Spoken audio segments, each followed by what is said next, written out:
Hello, everybody. We are going to take a look at how much analysts are estimating McDonald's to grow in the next few years. We are going to look at revenue growth and earnings per share growth. And then I am going to give the stock a buy, sell, or hold rating based on the numbers and a fair price to earnings multiple according to me. If you like this concept, remember to subscribe to the channel and like this video, and I will make more of them. You can also comment on what stock you want me to do next. I am going to take the average number of what analysts think the growth will be going forward. So first, we can see that analysts expect revenue to reach $34 billion in 2028.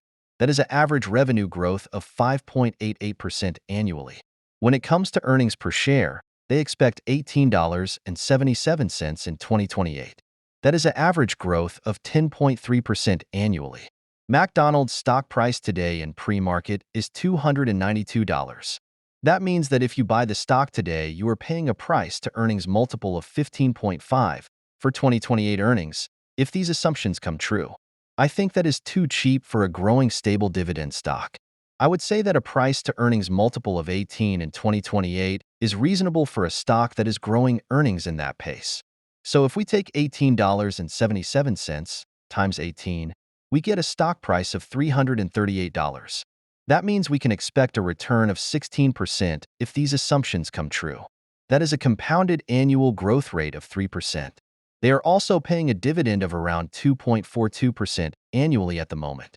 According to me, that is a sell on today's expectations. I do not own shares of McDonald's. I would like to have a bigger upside potential before buying. I think there are better opportunities in other stocks at the moment. I would consider buying at around $180. Remember to do your own due diligence. Don't take this as investment advice, only for inspiration. Please subscribe, share, and like this video. Thank you for watching.